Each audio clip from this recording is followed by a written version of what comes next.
if you're down 2-0, 4-7, and you're thinking, oh my god, I'm missing all my shots, I'm playing terribly, I'm just doing everything wrong, I can't figure out what's going on, you're going to lose. You're 100% going to lose. But if you're down 2-7 or 2-0, 4-7, and you say, so when I push to his backhand, he tends to loop wide to my forehand. I'm making a lot of mistakes there. So let me try and push a little bit more to his backhand side to see if that gives me any variation in his placement. Great, you're still thinking about the game, you probably have a good chance of winning.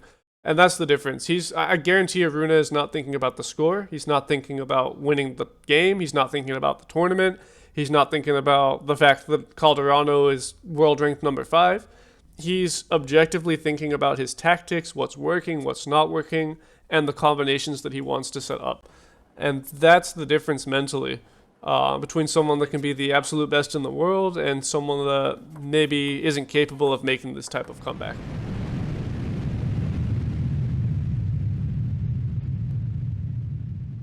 Hey guys, what's going on? It's Looeelooee here, and welcome to the first video for my pro analysis series.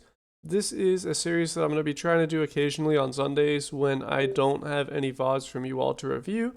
If you have a professional match, whether it's from WTT, ITTF, or something like the Chinese Super League, and you think it's a really good match, might be insightful, and it's one that you want me to take a look at and give analysis on, then from now on there's a new channel in my Discord server where you can submit them, and I will take a look.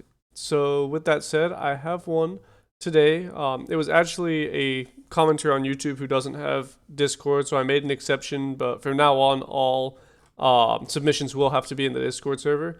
But it is the recent match between Hugo Calderano and Quadri Aruna, and we're going to be analyzing it from the perspective of Aruna. And because it's a pro analysis and I want to try and give as much insight as possible, I've already taken a quick look at the match just to kind of get a feel of everything that was going on. But Time for Gamers, the guy who submitted it for me, he said basically there's two things he wants some insight on. Firstly is the mental level, because Aruna was down 2-0 and all the other games were extremely close, but he kept his game extremely consistent. That's the thing I really lack in my game. When I start to win/lose by a margin, I get discouraged and my level of play decreases, or even when I'm against a much better opponent, so it amazed me how Aruna kept going. And other point is how Aruna adjusted to Calderano's placements and tactics. Basically, Hugo was targeting his backhand most of the time, and Aruna would stay on the table, which Calderano really punished, but as the match went on, Aruna started to position himself better on the forehand, which is his better shot, of course, and on the backhand moved a bit from the table and just slightly spinning the balls. So that's what we'll try to focus on. Like I said, I've taken a quick look already, but sit back, relax, and I hope you all enjoy the video. Alrighty, so for this match, we are actually going to start watching at 2-0. So Aruna is down 2-0, and he's also down 4-7. And the reason I'm starting from here is because if you go and watch, the first 2.5 games or so are completely one-sided. Like, yeah, Aruna wins some points. He makes it a little bit close. But if you look at just the points in general, it's a lot of Aruna trying to get his placement right and just not quite executing the way he wants. So almost every point is going Calderano's favor. The ones that Aruna is winning, he's just scraping together. He takes a timeout here after Calderano plays an incredible forehand, and his entire game changes from this point. And I want to talk about some of the tactics he uses to come out on top in this match. And Aruna is one of my favorite players to watch because a general person might watch him play and say, oh, he's good because he has a really good forehand. He doesn't have much strategy. He doesn't really do anything. He just has a big forehand and prays that it lands. But if you actually get into what he's actually doing, he's one of the smartest players on the table. The strategy, the tactics he uses are so good. They might be hard to catch if you're not closely watching what he's doing, but he's one of the smartest players there is, in my opinion. And it also goes to show that you don't need 5 million different types of serve returns and fancy flips and strawberry, banana, ice cream sundae flips. You just need solid ABC table tennis, and just with good fundamentals, you can play at the absolute highest level. That's not to say the shots like your flips and your crazy new fancy technique is not good. It just shows that you can be really smart and just play solid table tennis and play at the absolute highest level. But anyway, we're going to go ahead and start watching from here. And I'm going to just kind of point out things as I see them.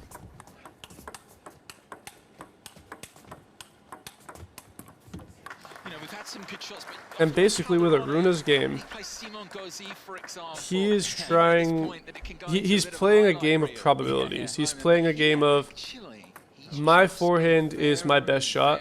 So, here, I'm going to open up Paint. Alrighty, so here's your table.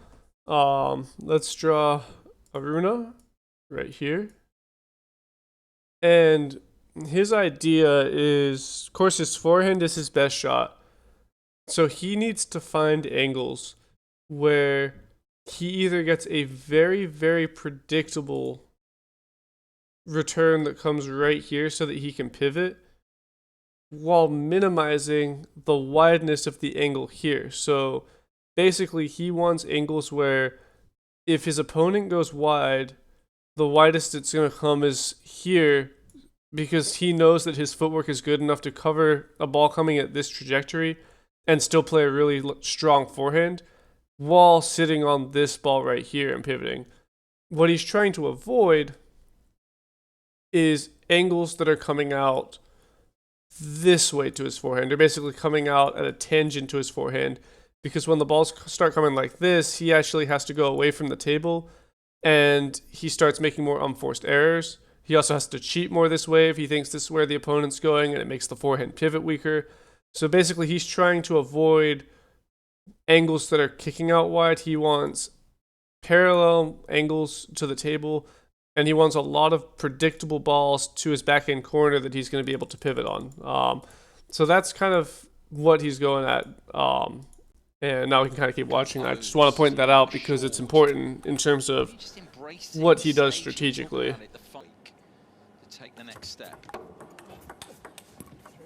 And you can even see right there on the push, it's like he pushes, and this is important. Basically, the first couple games, he was returning this same serve, and it was landing like right here. And Calderano exclusively was playing his backhand at that awkward angle wide to the forehand. So what would happen is either Aruna would pivot too early and then be really late for this ball, or occasionally he would try to anticipate this and then he'd get beat on his backhand and end up playing like almost like a windshield wiper forehand. So he experiments, he moves his return slightly more to his left, and he immediately picks up, ignore the fact that he plays a really good backhand here, he immediately picks up on the fact that Aruna's, or Calderano's return is completely different just from his serve return. So I think it's a little ridiculous that this is not a best of 7 match considering how high stakes of a tournament it is, but so WTT for you. Yeah, I don't really care about this stuff. Everyone at this level is going to play really good shots, have really good serves. Here is play. One's there. Another one there. He's not done yet. Hey, that's super smart again. It's not just I'm pushing and praying that I get a forehand. Watch his placement on all of these shots.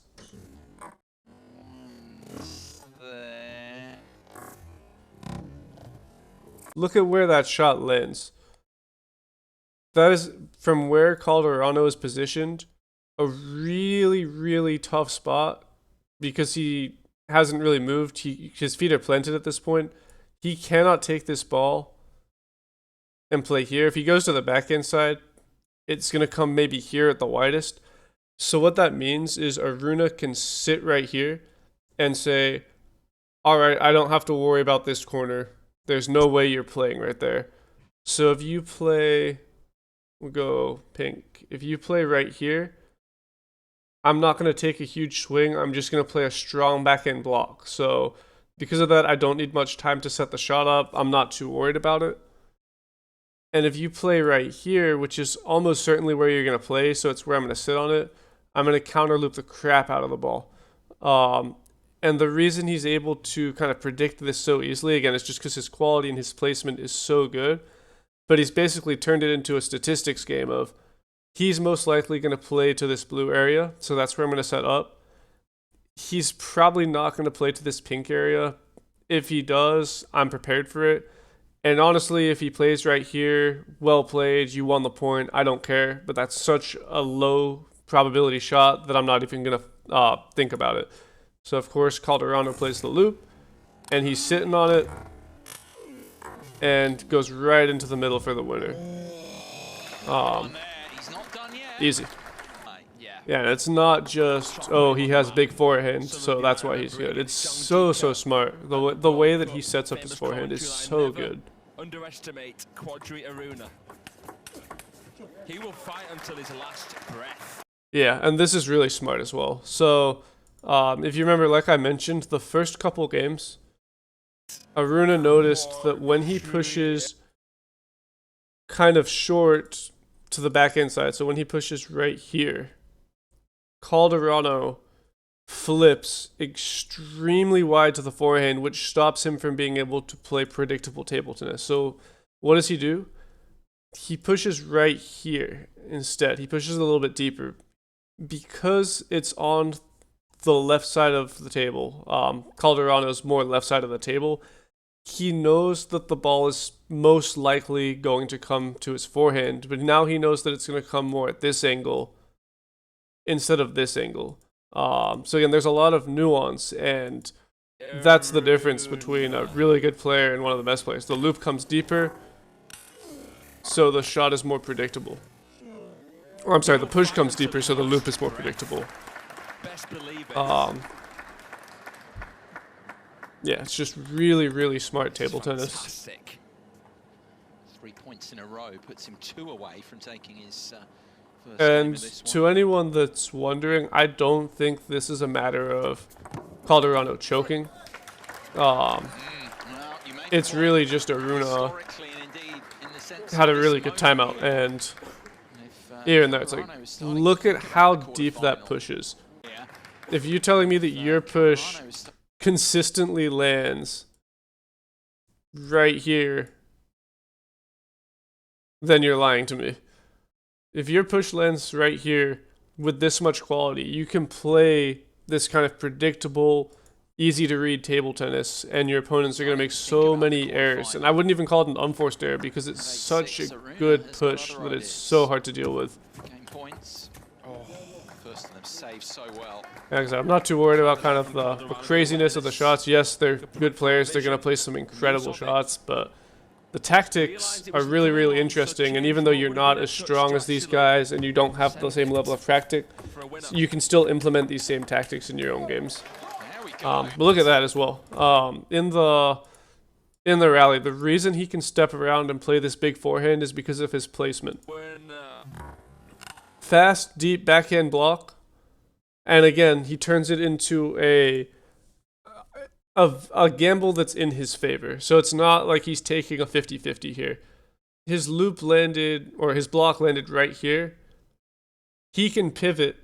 Why can he pivot? Because if the ball comes down the line, it's going to be coming this way. And he has the footwork to cover that ball. Calderano cannot play like a magic shot that goes this way really far away. But regardless, both of these shots are low probability.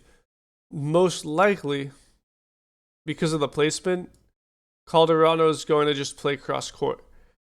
And so, without even seeing where he's going to play, Aruna can step around ahead of time, which he does. And it's just really smart table tennis.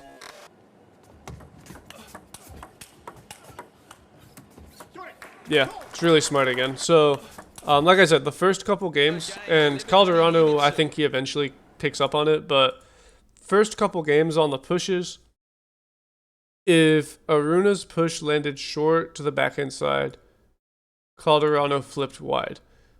Aruna picked up on the fact that, okay, he plays to my forehand when I push here. I don't like this wide ball because it's too unpredictable, but I do want him to play to my forehand. So what does he do? he just serves long to the same point, and now he knows just from a probability standpoint that he's most likely going to get that shot, and so it's what he goes for. So you can see he's ready for it basically right away. Like, he's not even thinking about his back end. He's just sitting on that ball and goes straight into the corner. And then he has a nice follow-up to the middle. And at that point, the point's over, even if Calderano lands that shot.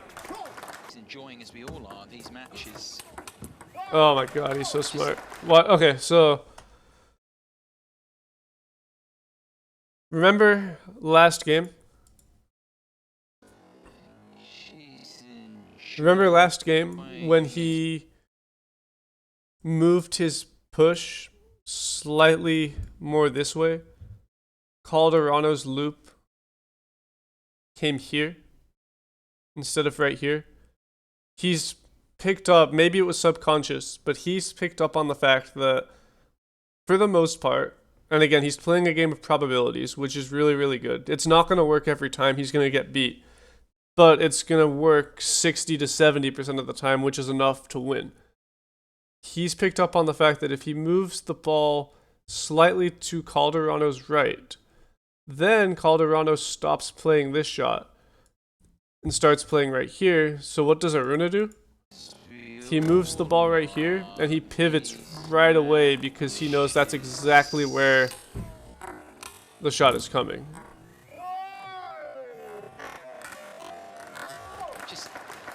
Yeah, super nuanced. It's not just he's guessing and praying the ball comes to his forehand and it's a 50-50 and sometimes it lands and sometimes it doesn't. He's really thinking about his tactics every single point. 16 of the most tasty snacks into a cement mixer and end up eating it. Still gonna taste good. Yeah, it's so good. At this point he has a lot of momentum.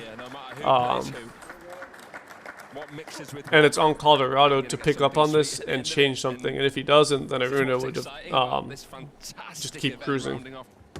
The last 18 months in his career. Oh, well. Yeah, and Calderano's changed his tactic. So Calderano stopped flipping, and he's actually forcing Aruna to open first with this short ball. And at this point, it's just a 50-50 because he hasn't really seen, they haven't really seen each other's responses to this play, and he just happens to play a really good shot. But Calderano has changed his tactic sneakily. He stopped flipping, he started making Aruna flip, and now it's on Aruna again to change his tactic or figure out a way to counter it and get back to his bread and butter, which is, again, setting up predictable balls and just playing a game of probability. Playing a game of how can I step around and play my forehand everywhere with the least risk possible. Definitely. So dangerous. Definitely. That's so smart. It's actually a mistake on Calderano's part, which is really difficult. The rally is really good. I'll put the point in slow motion. But Aruna goes back to his bread and butter for this game, which is the touch. He expects the backhand. He knows exactly where it's going because he's had this combination a few times. And look at the placement. Look at the placement on this shot. So again, he pushes a little bit more to Calderano's right, so he gets this predictable ball, and it's a full combination here. So it's push here. He knows Calderano's going to loop. He blocks so deep into the corner that, again, there's like a 99% chance Calderano plays this shot right here. If Calderano somehow plays this around the net and plays it down the line this way, Aruna's just going to clap his hands and say, well played, you outplayed me, good job. But because this ball is so wide, it's such an easy ball for him to predict, and then he can just wail on it.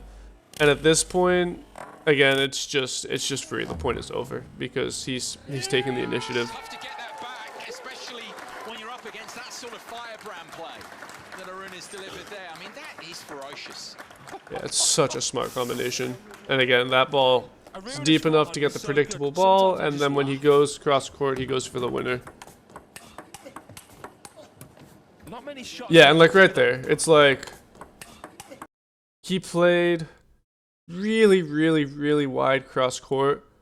Most of the time, that's either going to be a winner for him, or Calderano's not going to be able to play it down the line. Now, Calderano is an incredibly good player, of course, so he is able to put it down the line, and it's like, okay, whatever. Good shot. I can't do anything about that, but my strategy is good, and the probability is working in my favor, so I'm going to keep playing my game. So yes, it's an ugly shot, but it's calculated. He made a miracle getting that back there. But now and same thing, it's calculated there again. It's like he's trying to get it deep, he's trying to pivot. He almost had it there. His placement was a little bit off, made the pivot hard. But look at that. Good initiative with the footwork. it's the same tactic. Across the body where he was tight for space.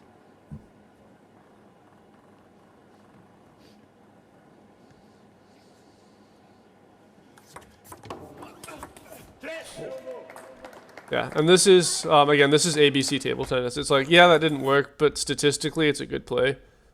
It's something even my intermediate beginner level students, I'll coach this. And again, I just want to reiterate, he has not flipped a single time. I'd say every other world-class right-handed player occasionally is flipping the serve. And again, it just goes to show that you don't need to have these fancy flips to play at a really high level if you just play really good ABC table tennis. So what does he do? He pushes super, super, super long, super, super heavy to Calderano's forehand, one of the best forehands on the planet. And he says, here's my best push. I want you to loop the hell out of it. Show me what you got. Because my push is so good, it's going to be predictable, and I'm going to get to play my counter loop. If I miss, I miss, but you're going to play my game, and I'm not going to play your game. So watch it again. It's like, look at the placement on that push. And he gets the chance for the counter loop. And again, it doesn't work, but he's playing his game. And that's why he's winning more than he's losing. It's almost, as you suggested, it's honestly a Calderano, because I need to get such a good right push. now, otherwise And it's such a predictable return because of that. I might not win it at all. You have to have that mentality all the time. That's so smart as well. What does he do right after pushing long? Play the shortest ball he's pushed since game 1. Almost all his pushes have been either half long or very long. So right after the very long one, quick mix up on the short one and completely catches Calderano by surprise. And it's not just like Calderano, of course, is an incredible player. It's not just, oh, he got lazy and slipped his focus. It's more nuanced than that. It's not just, oh, he must have thought that he was about to win, so he gave up. No, there's more going on than that. He has the potential to be there. Yeah, same. And Calderano still hasn't picked up on this, by the way. Aruna is just exploiting the fact that every time he serves here, every time he serves to this side of the table and Calderano flips, it comes to the backhand corner. And so Aruna's getting this predictable pivot. He stopped serving right here where Calderano was going really wide. As a commentator, you've got to wonder why. This is a really good game. And I guess just while they're playing, I'll talk about the mental aspect a little bit. Because I know that at the beginner intermediate level, even at the advanced level, I mean even at the professional level, if you go down 2-0, 4-7, it can be really, really, really hard to mentally stay in the game. But the best advice I can give, and it's actually what Aruna did, the best advice I can give is if you're in the last game of the match, like you're down 2-0, you're down 2-1, it's the 5th game, the second you go down 3 points, call a timeout. Because you have to mentally be able to reset and look at the game from an objective perspective. If you're down 2-0, 4-7, and you're thinking, oh my god, I'm missing all my shots, I'm playing terribly, I'm just doing everything wrong, I can't figure out what's going on, you're going to lose. You're 100% going to lose. But if you're down 2-7, or 2047, and you say, huh, so when I push to his backhand, he tends to loop wide to my forehand. I'm making a lot of mistakes there. So let me try and push a little bit more to his backhand side to see if that gives me any variation in his placement. Great, you're still thinking about the game, you probably have a good chance of winning. And that's the difference. I guarantee Aruna is not thinking about the score. He's not thinking about winning the game. He's not thinking about the tournament. He's not thinking about the fact that Calderano is world ranked number 5. He's objectively thinking about his tactics, what's working, what's not working, and the combinations that he wants to set up. And that's the difference mentally between someone that can be the absolute best in the world and someone that maybe isn't capable of making this type of comeback.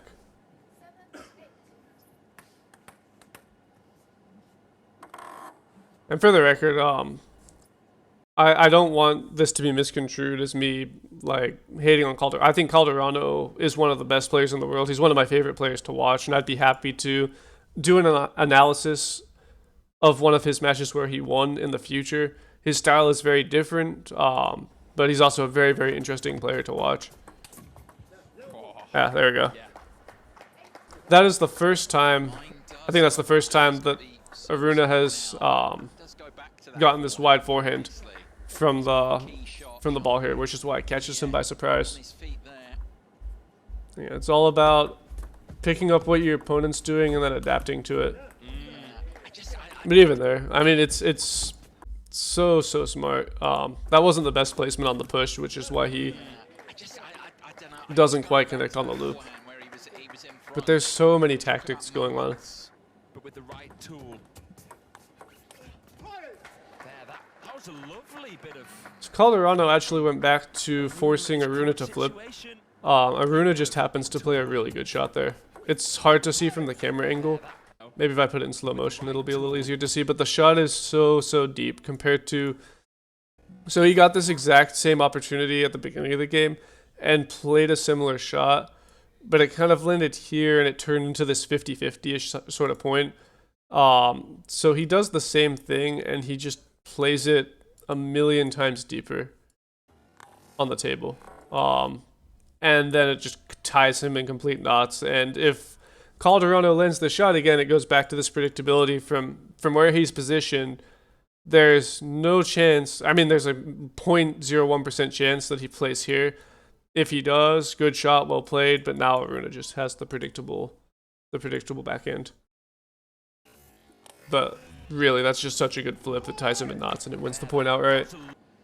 If I were to analyze someone like Calderano, I'd get into a little bit more of the nuance of the actual technique and some of the specifics, because that's a lot of what Calderano's game is about. It's very reactive, whereas Aruna's is it's a very simple game of ABC table tennis, but it's really effective and really smart. And I very much, especially if you're not someone that's planning on playing full time, this is the style of table tennis I'd recommend learning, because it's so stable, it's so solid. Aruna is still very much in this, saves the match point. I thought he was going to put the nail in the coffin there, Calderano, but he misses. A little bit of an unforced error from Calderano, but it's still tactically sound by Aruna because he's getting these predictable balls. And that's another serve variation that might have been tough to pick up on. But look where the serve lands. It's longer. Look how long that serve is. Because he knows that Calderano stepped in to flip this last ball here, he does a similar serve. Calderano steps in, and then the ball comes really long. So now he can't play this shot anymore from his positioning. It's just too difficult. So he's forced to play this angle right here. And so Aruna basically can go into it with the mindset of, you're definitely not playing here. It's not really a possible angle, so I don't have to worry about it. I'll do the colors. If you play right here, I'm not going to play a big swing. I'm just going to play a simple backhand block so that I can put most of my mental focus right here on if the ball lands here, which is the highest probability of happening, I'm going to rip the shit out of the ball with my forehand, which is exactly what happens, of course. Huge forehand, deep on the table, and again, it's just predictable, really smart table tennis. And I guarantee any of you none of you, myself included, I'm not this smart, none of you in the heat of the moment at 9-10 would be able to pick up on, hey, the point before he came in and tried to flip this ball deep to my backhand. I bet if I do something similar, he's going to try the same shot, except I'm going to put it so long that he can, and then I can set up my forehand. It's so smart. And again, it's not just no brain, big forehand, pray that the shot lands. Like, there's a lot of nuance. And something else I like to point out, if you ask the players themselves, if everything that I'm talking about was running through their minds consciously, probably not. A lot of it is probably subconscious, just from repetitions, or they might even say it's not that deep, but it is in the sense that your players that aren't the best in the world are not going to do this. And he closes out that game nicely. Let's look at game 5.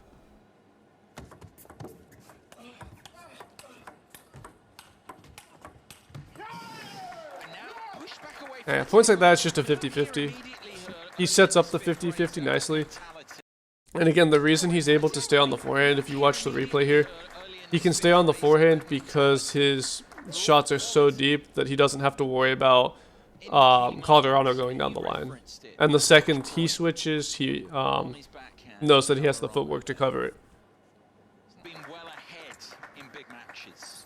At this point, the tactics are pretty much set. Both players know each other's games.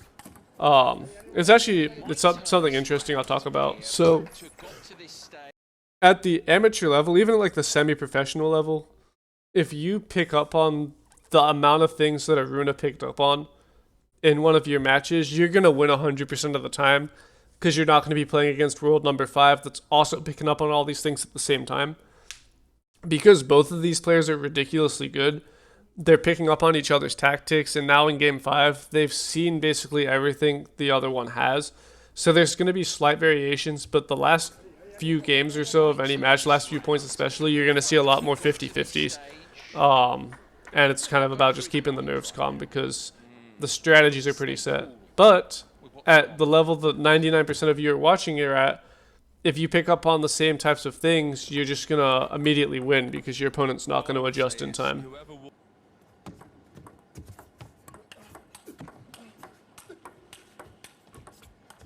Yeah, it's another 50-50. Really nice shots by both players, of course. Again, Calderano's gone back to, I just want to point it out so that you're paying attention. Calderano's gone back to trying to let Aruna hit first, and actually gets himself into a point that he's happy with there.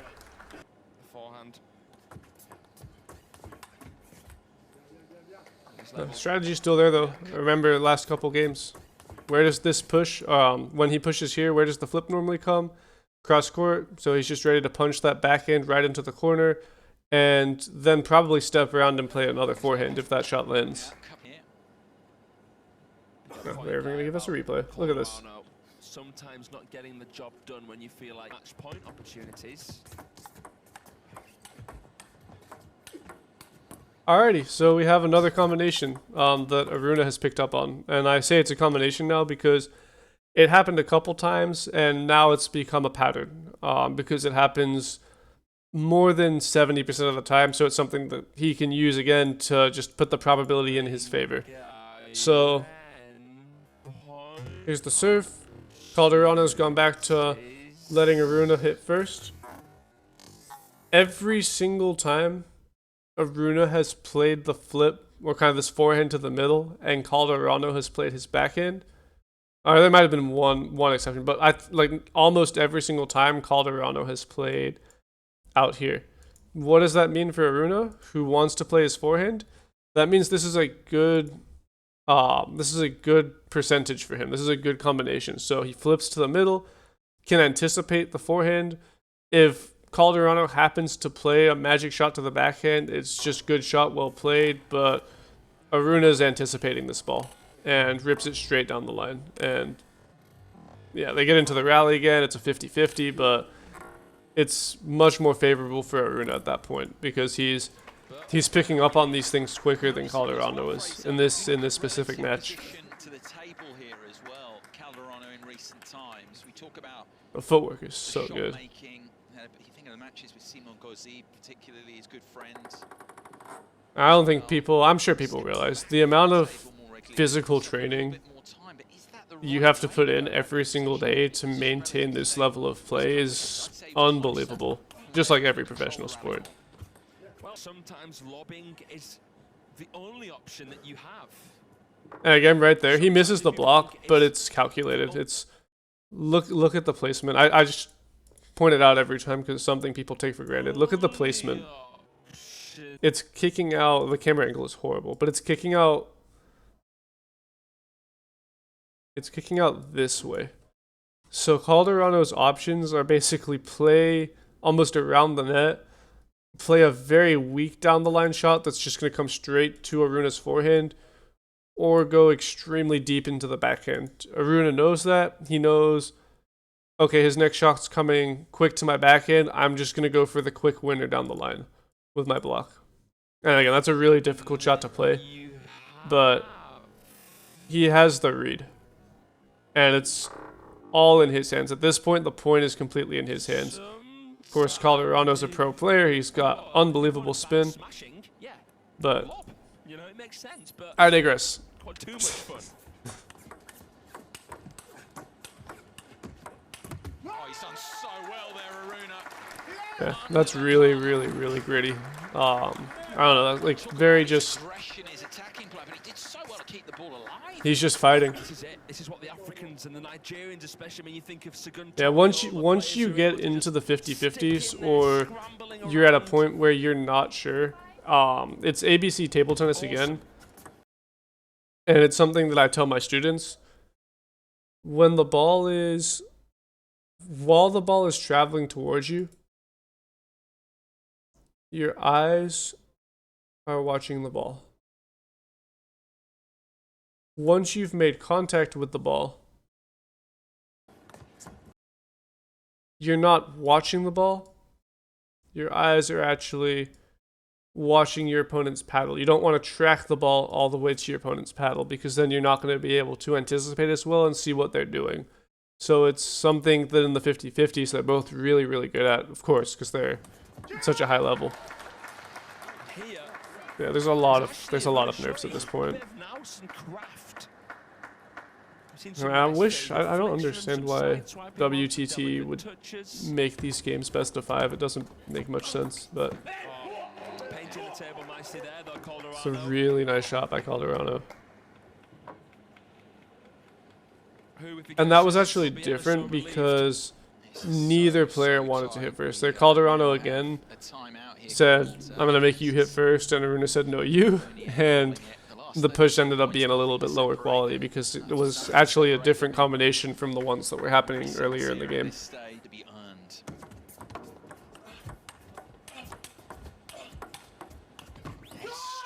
Yeah, his blocks are so good.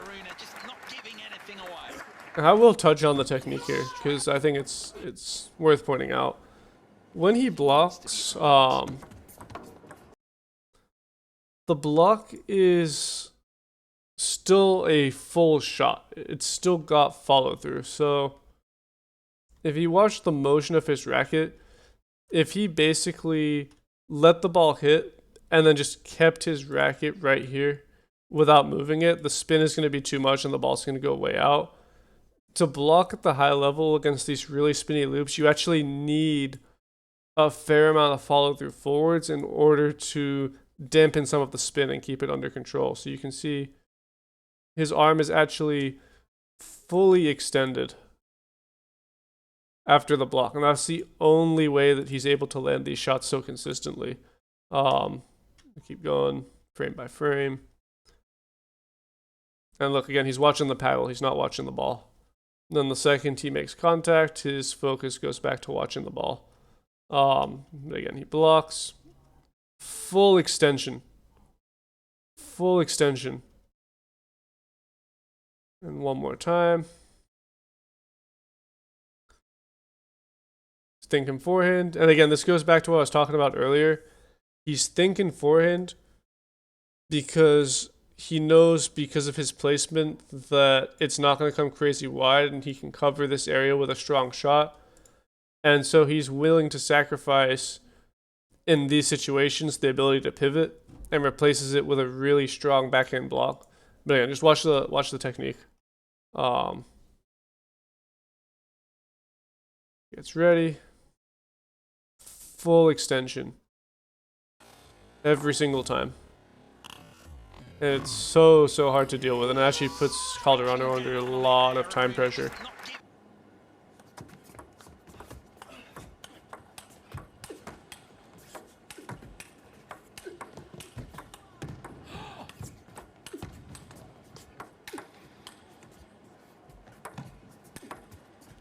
Top smash from Aruna.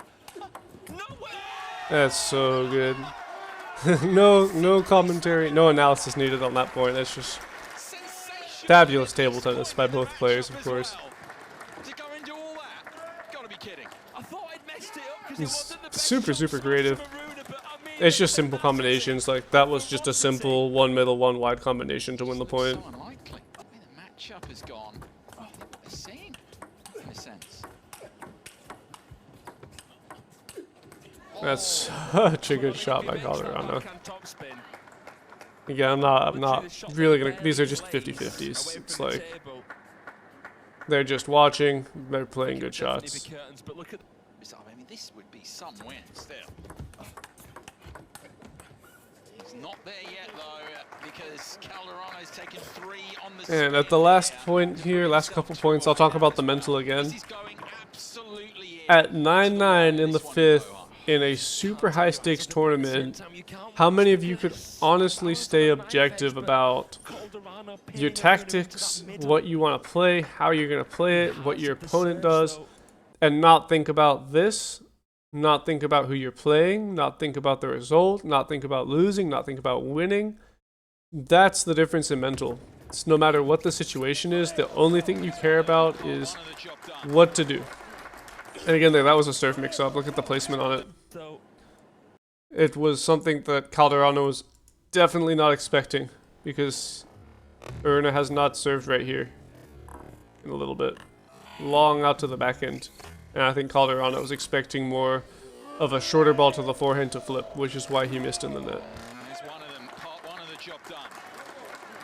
It's just anticipation, and again, just focusing on the tactics and not necessarily the result.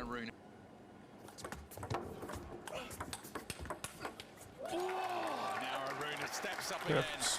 Again, smart table tennis. It's the same types of combinations that I was talking about earlier in the video. You can slow it down and see for yourself. But basically the reason that he is able to pivot there and not worry about the shot down the line is because he's playing a game of probabilities. And that's really how you have to play table tennis at this level. It's not necessarily that it's going to work every time, but it works enough times to win. That placement is so good on the backhand block that he doesn't have to worry about Calderano playing down the line, and so he can immediately pivot to his forehand and basically just sit on this ball off the bounce right into the body to win the point.